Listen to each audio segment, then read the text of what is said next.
boardroom smelled like leather and broken dreams. 23 pairs of eyes watched as Alexander Pierce slid the termination letter across the glass table toward me.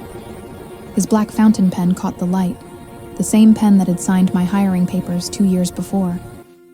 Clara Morgan, effective immediately. His voice was silk wrapped around steel. Outside, the city glittered 40 floors below, indifferent to the small death happening in this room. I didn't cry. I wouldn't give him that. Before we continue, don't forget to subscribe. You won't believe how this story turns around. My name is Clara Morgan. 6 months ago, I believed in loyalty. I believed that brilliant work spoke for itself. I believed that the marketing campaign I'd built, the one that increased Pierce Industries' revenue by 47%, would protect me. I was wrong about everything. The meeting had been called without warning. Tuesday morning, 9 a.m. sharp. I'd walked into that glass-walled room thinking we were discussing Q4 strategy. Instead, I found the executive team seated like a tribunal, Alexander at the head, his fingers steepled beneath his chin. "Your services are no longer required," he said, and I watched my reflection fracture across 20 glass surfaces. "We're restructuring, nothing personal." But it was personal. It was personal when he hired his college friend's daughter the next day. Personal when he credited my campaign ideas to the new hire in the investor meeting. Personal when security escorted me out while my former colleagues pretended to study their screens. I carried one small box. Inside, a coffee mug, a silver bracelet my grandmother gave me, and the last shreds of who I thought I was. November rain has a particular sound when you're unemployed.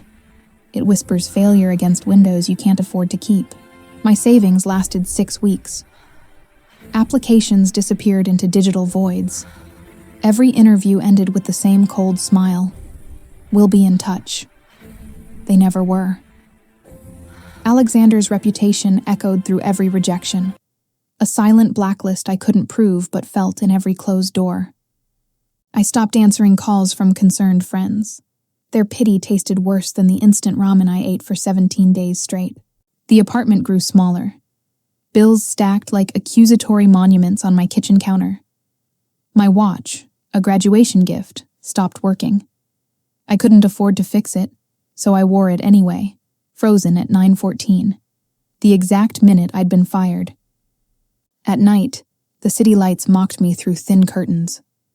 Somewhere in that forest of glass and ambition, Alexander Pierce slept in Egyptian cotton, dreamless and content. He'd already forgotten my name. But I remembered his. I remembered everything. The envelope arrived on a Tuesday. Ironic, since Tuesdays had become my least favorite day. Inside, a cease and desist letter. Pierce Industries' legal team claimed I'd stolen proprietary information. The audacity hollowed me out. I'd taken nothing but memories and rage. But attached to their legal threat was something they'd overlooked. A tiny mistake in their filing. They'd included a project file I'd worked on, Project Meridian, an AI-driven consumer insight platform I'd pitched 8 months before being fired. Alexander had called it too ambitious, too risky.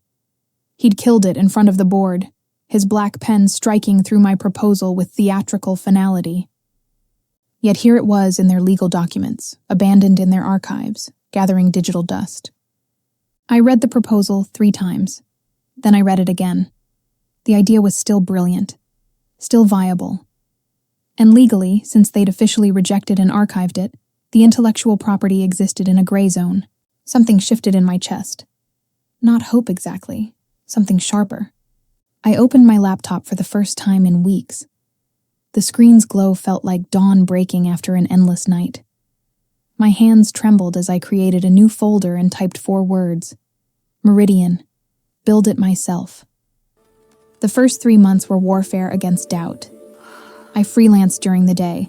Copy editing, social media management, anything that paid. At night, I rebuilt Meridian from memory and will. My apartment became a shrine to obsession. Whiteboards covered in flowcharts. Coffee cups forming rings on every surface. I taught myself to code through free courses and spite. Sleep became negotiable. The breakthrough came at 3 a.m. on a February morning. The algorithm finally worked.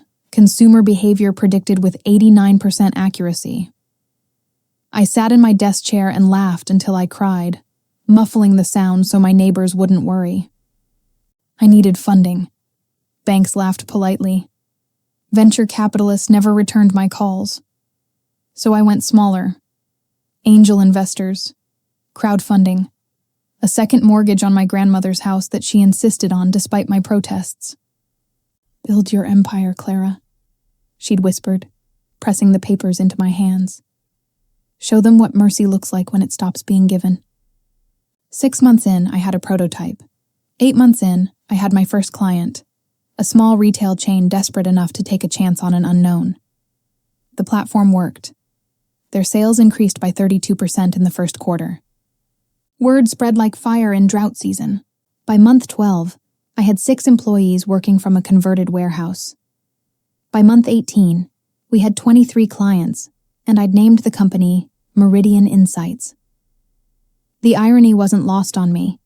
I'd built the empire from the exact project he'd destroyed. 3 years after that Tuesday morning, my assistant brought me an urgent message. Pierce Industries wanted a meeting. They were hemorrhaging market share and needed innovative solutions. They didn't know Meridian Insights was mine. I'd kept my name off the public materials, operating through a CEO proxy. Anonymity had been strategic. I wasn't ready for Alexander to know. Not yet. But now, reading their desperate request, I knew the moment had arrived. I accepted the meeting. Same building, same floor, different conference room. But the view was identical. The city sprawling below like a conquered kingdom.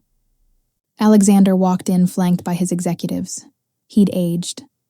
Gray threaded through his temples and lines bracketed his mouth, stress carved into flesh. He didn't recognize me at first. I'd changed too. Tailored suit instead of department store blazers, hair shorter, eyes harder. Then his gaze sharpened. "Clara Morgan?" His voice carried the same silk-wrapped steel tone. But underneath I heard something new. Uncertainty. "Mr. Pierce." I gestured to the empty chairs across from me. "Please sit." The reversal was exquisite. He sat where I'd once sat. His executives flanked him like the tribunal that had flanked him 3 years before. I stood at the head of the table, fingers steepled beneath my chin, mirroring his old posture exactly. "I understand Pierce Industries needs help," I said softly. He shifted in his seat. "We're exploring partnerships with innovative platforms. Your consumer insight technology is impressive." "Thank you. I developed it 4 years ago, actually." The silence that followed was delicious. Understanding bloomed across his face like a bruise. "Project Meridian. You called it too ambitious, too risky." I pulled out a folder, his old proposal with his black pen strike through it. I'd kept it all these years. "You killed it without mercy." His jaw tightened. "Clara, Your company is failing, Alexander. Not restructuring, failing. Your investors are nervous. Your stock price has dropped 43%. You need what I built from the ashes of what you destroyed." One of his executives started to speak. I raised my hand. He stopped. "Meridian Insights is prepared to offer a solution," I continued. "We'll acquire Pierce Industries. 75% market value, immediate cash payment. Your employees keep their jobs. You'll stay on as a consultant for 2 years, paid generously, of course." Alexander's face drained of color. "You can't be serious." "I'm very serious. The contracts are ready for signature." I slid a document across the table, placed exactly where he'd placed my termination letter. Then I set down a pen, his black fountain pen. I'd bought it at the estate sale when he'd liquidated assets last month. "Nothing personal," I said softly. His hand shook as he picked up the pen. The sound of his signature, scratching across paper, signing away his empire, was the most beautiful thing I'd ever heard. When he finished, he looked up at me. Not with anger, with something worse. Recognition. He finally saw me, truly saw me, for the first time. I didn't gloat. didn't make a speech. I simply nodded to my assistant, who escorted them out. After they left, I stood alone in that glass-walled room, watching the city below. My reflection multiplied across 20 surfaces, whole and unbroken. The silver bracelet on my wrist caught the light. Outside, it started to rain. He fired me without mercy, but mercy isn't what builds empires. Sometimes the greatest gift someone can give you is the moment they underestimate you completely. The moment they break you so thoroughly that you have no choice but to rebuild yourself into something they never saw coming. Alexander Pierce taught me that loyalty is a luxury, and revenge is a dish best served in a boardroom, with contracts and signatures and the quiet satisfaction of poetic justice. I didn't destroy him. I didn't need to. I simply became what he never could. Someone who remembered where they came from, who they'd been, and why mercy matters when you finally have the power to withhold it. The empire he tried to destroy became the one that saved his legacy. And that bracelet I carried out in a cardboard box.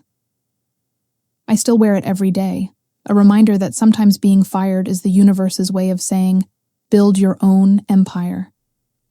If this story whispered something to your soul, watch the next one on screen. It's even more powerful. Because the best revenge stories aren't about destruction. They're about transformation.